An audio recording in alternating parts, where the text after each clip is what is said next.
मतलब रीजन है। The power of positive attitude.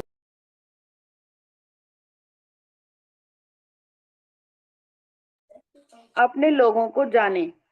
जिन लोगों ने बिजनेस में सफलता पाई है, उनके परीक्षण से पता चलता है कि उनमें चार चीजें हमेशा रहती हैं। वे ये हैं: एक्शन लेने से पहले सोचना। हम कोई एक्शन लेते जा रहे हैं और उससे पहले हमने सोचना है। अंदर से इच्छा, जिम्मेदारी लेने की तैयारी और लोगों को नेतृत्व करने के लिए क्षमता। इसका मतलब है प्रतिभा और उपलब्धियों को पहचानना। भले ही लोग बदल रहे हों, कुछ वृद्धि और विकास करते हैं और कुछ आत्मसंतुष्टि और बेमतलबी में खो जाते हैं। एक अच्छा लीडर इन बदलावों को ध्यान में रखता है, भले ही वे अच्छे हों या बुरे। काफी लंबे समय से काम कर रहे कर्मचारी जिन्होंने अपना काम काफी समय से किया है और जिन्हें और कोई काम करते हुए देखना मुश्किल है, उन्हें महत्व नहीं दिया जाता। वे शिकायत नहीं करते, इसलिए आप उनके बारे में नहीं सोचते। सच यह हो सकता है कि वे अपने काम से बड़े हो गए हैं या किसी बड़ी चीज के लिए तैयार हैं। कई लोग अपनी बड़ी कंपनी में पड़े पड़े और किसी और जॉब को स्वीकार कर लेते हैं और पुराने सहयोगियों को अपनी बड़ी उपलब्धियों से चकित कर देते हैं। क्यों? क्योंकि नए मालिक ने उनकी क्षमताओं को नए तरीके से देखा, उनका उनको इस्तेमाल करने का मौका दिया। अच्छे लोगों को हताश होने से बचाने के लिए यह जरूरी है कि उनकी विकसित होती प्रतिभाओं को देखा जाए, उनका इस्तेमाल करने का तरीका खोजा जाए। एक ही इंसान समझदारी से काम करता है। जॉर्ज वॉन शो ने यह कहा है, वह मेरा टेलर है। जब भी वह मुझसे मिलता है तो हर बार नया नाप लेता है, बाकी सारे लोग पुराने नाप से काम चलाते हैं। सही है, कुछ लोग अपनी क्षमता की सीमा तक पहुंच जाते हैं। ज्यादा मांग करने से उनका सिर चकरा जाएगा। लेकिन अधिकतर लोग सीखते रहते हैं और विकास करते रहते हैं, जिसे उनके बॉस नहीं पहचान पाते। जिस काम से वे ऊपर जा चुके हैं, उनमें वह उन्हें बनाए रखना और उनके लिए कंपनी के लिए एक अच्छा नहीं होगा, ऐसा वो सोचते रहते हैं। वास्तविकता को ध्यान में रखते हुए बोलें तो जरूरी काम को प्राथमिकता मिलती है। तब भी आप लोगों को चुनौती देने के रास्ते खोज सकते हैं। अगर वे अपने सभी अगर वे अपने अभी के काम अच्छा कर रहे हैं और क्या कर सकते हैं, क्या दूसरे कामों में उनकी क्षमता को टेस्ट करने का कोई तरीका है? अगर वे जिम्मेदारी में दक्ष बन चुके हैं तो क्या उन्हें कुछ बड़ा सौंपा जा सकता है? अब वे विशेष क्षमताएं दिखाते हैं तो उन्हें उसी क्षेत्र में बड़े काम सौंपें। इससे वे बढ़ते रहते हैं।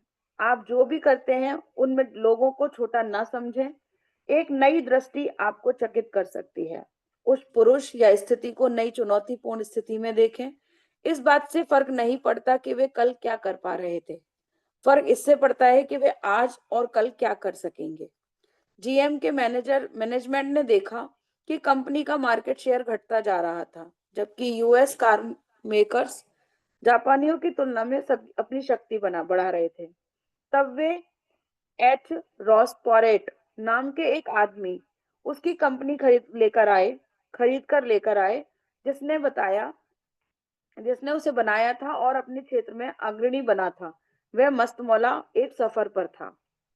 दुर्भाग्य से जीएम लीडर बाहर से आने वाली आदमी की सुन नहीं सके। जब पैरोट उस खस्ता हाल की कार मेकर का मूल्यांकन कर रहे थे तो टॉप मैनेजमेंट उनको हटाने के तरीके सोच रहे थे।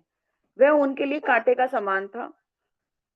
लिए समान था। वह एक नया आइडिया और दोहराने की प्रतिबद्धता एवं बदलाव के प्रतिरोध के बीच संघर्ष था। जैसा होता आया था और दोहराव जीत गया। अपने सहयोगियों को आइडिया देने के लिए प्रोत्साहन करें, खासकर जब उनको आपके आइडिया आपसे अलग लगे।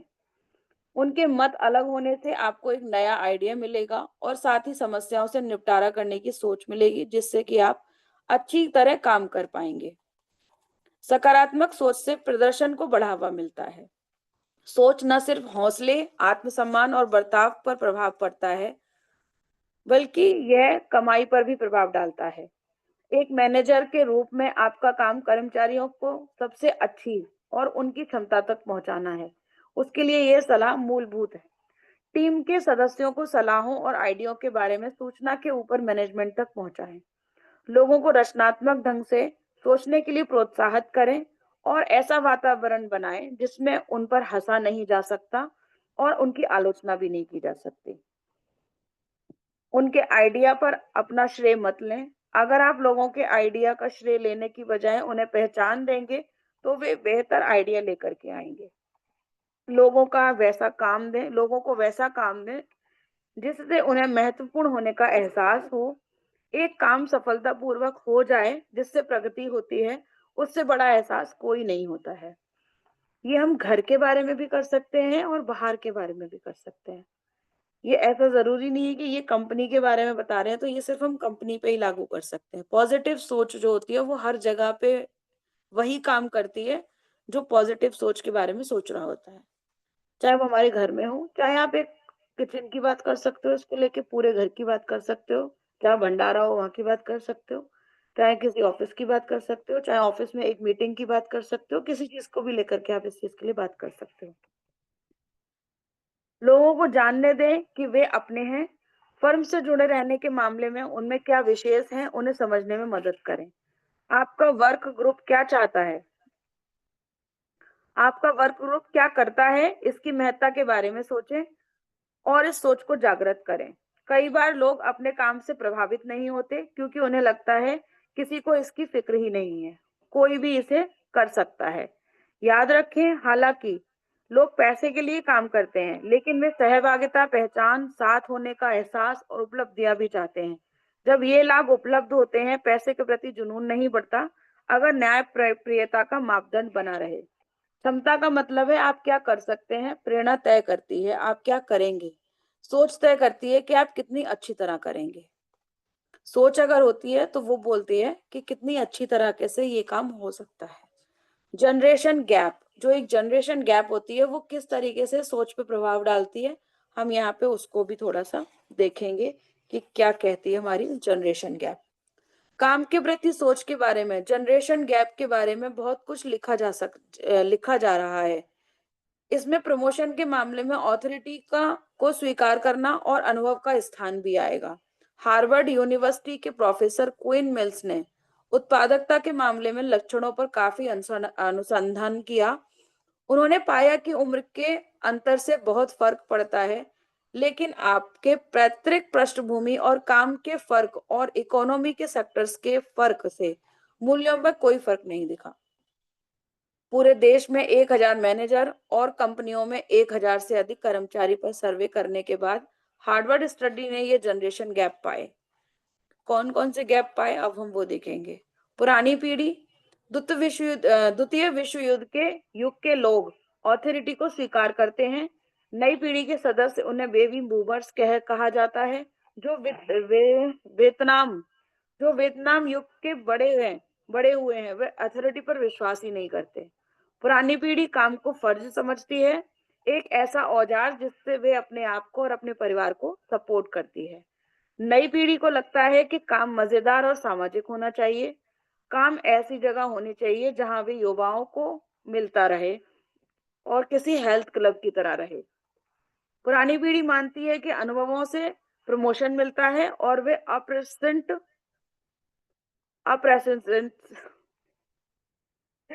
अप्रेंटिसशिप के वक्त गुजारने के लिए तैयार हैं ताकि उसका पुरस्कार मिले। युवा पीढ़ी इंतजार करने में कोई लाभ नहीं देखती और विश्वास करती है कि लोगों को आगे बढ़ते जाना चाहिए, जैसा ही प्रदर्शन उन्हें करने की अनुमति देता है। पुरानी पीढ़ी व्यवहार कुशलता में विश्वास करती है।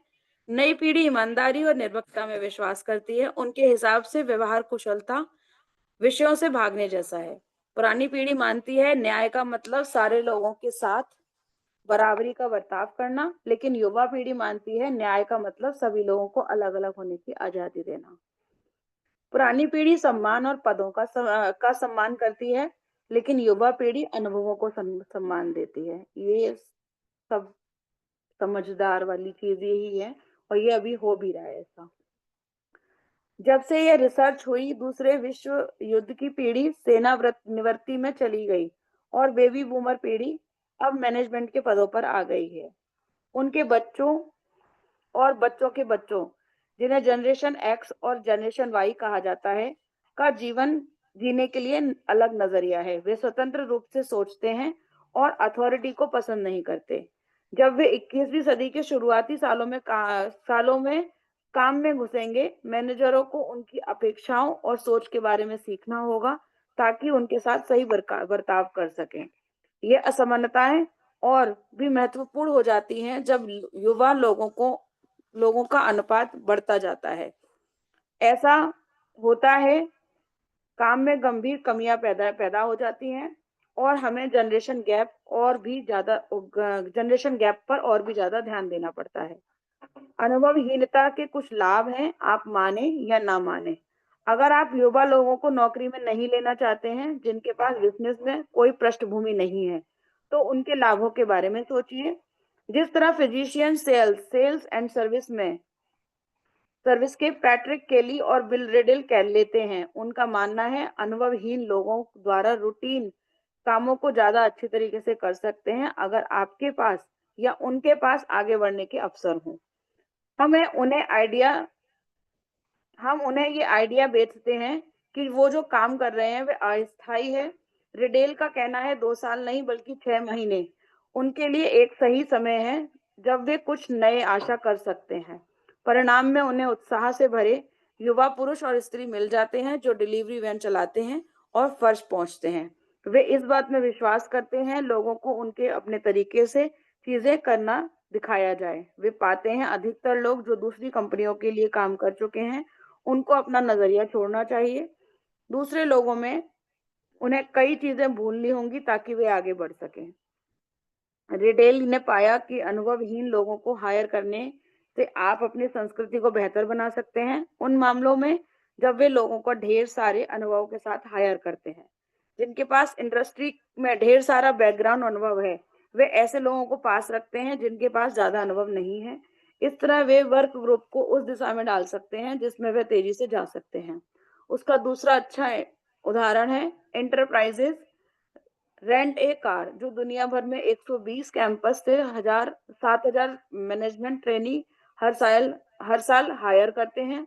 ये ट्रेनी बिल्कुल नीचे से शुरू करते हैं, कार धोते हैं और कस्टमर को उठाते हैं।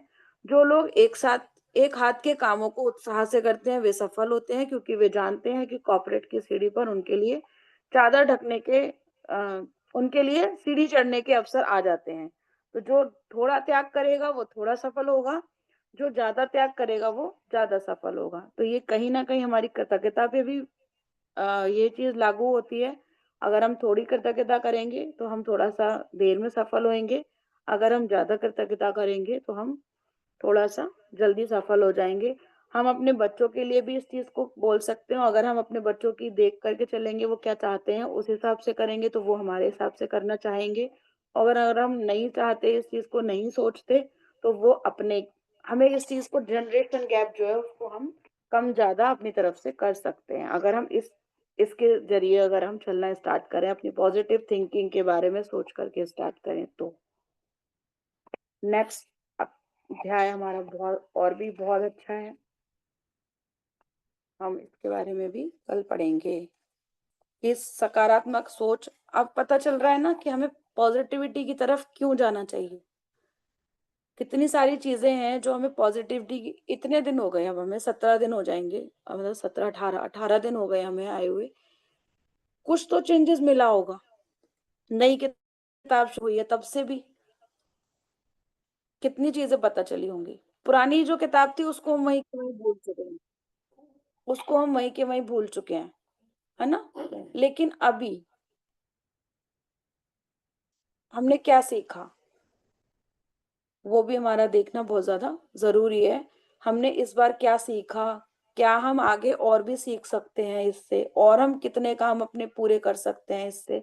हो सकता है अभी तक आपने आज जैसे हमारा कल वाला जो हमारा रिश्ते वाला चैप्टर था, हमने हो सकता है उस रिश्ते के ऊपर ध्यान ही ना दिया हो जो हमारा सबसे ज्यादा बिगड़ा हुआ रिश्ता हो, अभी तक ही ना ध्यान दिया हो। अभी भी हम यही सोच रहे हो अभी भी कि भाई गलती थी उन्हीं की थी, हमारी गलती थी ही नहीं। अभी भी हो सकता है, कुछ लोग ऐसा इस चीज को बता सकते हैं, अगर किसी ने अभी भी यही वाली बात सोची हुई हो तो, कि गलती हमारी थी ही नहीं, हमने खूब ढूंढने की कोशिश कर लिया, हमें गलती अभी भी नहीं मिल रही उनकी। ऐसा किसी के संग हुआ?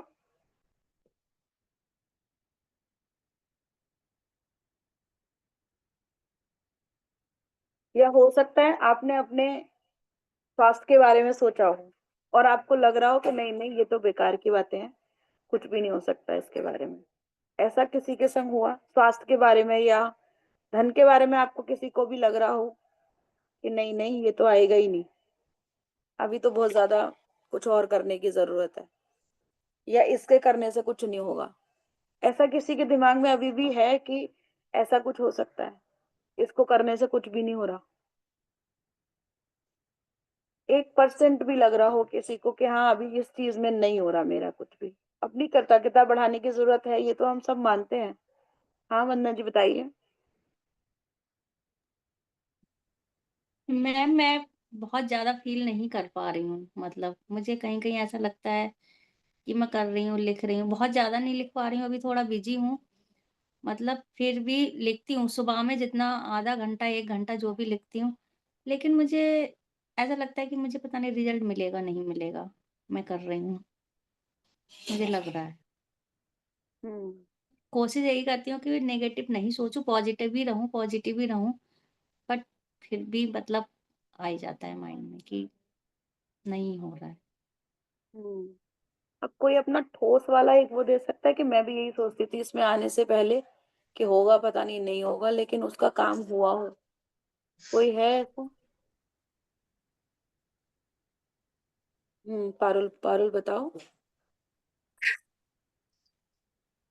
मैम, जब मैं इसमें जुड़ी थी, जैसे मैंने ऐसे यूट्यूब पे सर्च किया, तो जैसे आज मैम बोल रही हैं कि मतलब मुझे लग रहा है कि मैं होगा कि नहीं होगा, ये लिख रही हैं।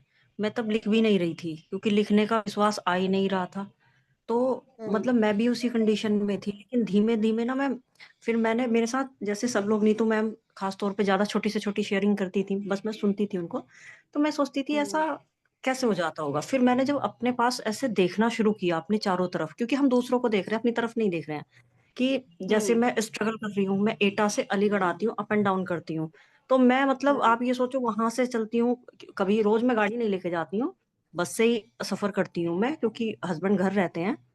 तो जब हम्म। मैं वहां से सफर करना शुरू करती हूँ तो मुझे बहुत समस्याएं आती हैं। आप लोग भी अगर घर से बाहर जाओगे तो समस्या आती हैं मैम, ये जर्नल है।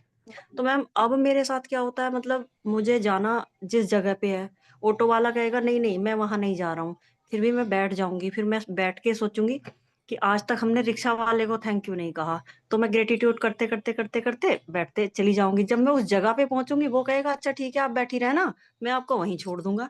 मैंने कहा अच्छा, मैंने कहा ये भी तो मैजिक ही है। फिर मैं दूसरी जगह जाऊंगी, वो कहेगा अच्छा हम वहां नहीं जा रहे हैं, ठीक है हम वहीं तक लेके चले जाएंगे। मतलब सब चीज अपने आप ही चारों तरफ एकदम शांत माहौल, सब चीजें होच पोच जैसे होता है ऐसे नहीं हो रहा है। अब सब चीज चेंज हो रहा है, शांति जैसी, सुकून जैसा, अब विश्वास भी आ रहा है। जबकि हालांकि मैम मैं अभी तक लिख नहीं पाई हूँ, कभी लिख पाती हूँ क्योंकि मेरा शेड्यूल गड़बड़ रहता है। जब भी आपकी क्लास होती है तो मैं कभी सफर में रहती हूँ, क्लास भी मैं मतलब मैं घर आती हूँ तो मेरी बेटी भी मुझे प्रॉपर नहीं करने देती है, कभी कैमरे पे आ जाएगी, फोन छीन लेगी। तो कभी कभी मुझे कैमरा भी ऑफ, क्योंकि सबको डिस्टर्ब ना हो तो कैमरा भी ऑफ कर देना होता है। तो लेकिन यही स्थिति मेरी भी थी, लेकिन मैंने तो लिखा भी नहीं है ये कम से कम। तो मुझे 100% है कि 8 या 10 दिन, जबकि मुझे या 5 दिन ही हुए कि मैं अभी तक अमावस्या वाला भी मैं ज्वाइन नहीं हो पाई हूँ। मैंने किया था कि शामिल होंगी, लेकिन किसी कारण से मैं नहीं हो पाई थी।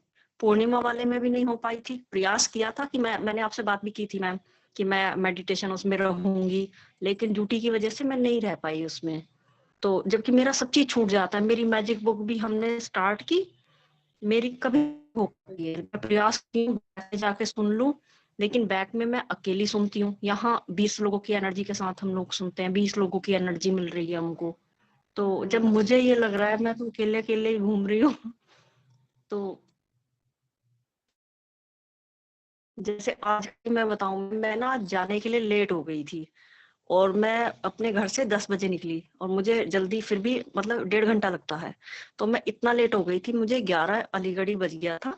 और मुझे जब मैं अलीगढ़ ही थी तो मुझे एटा से कॉल आया कि अरे जल्दी आओ, आई नहीं हो आवाज तुम। नहीं आ रही तो इनकी। मैं उस माहौल में बिल्कुल। मैम आवाज नहीं आ रही है आ क्या? रही है, आ रही है, आ रही है। तो मैम उस माहौल अब में भी आइए। ना मैं शांत रही।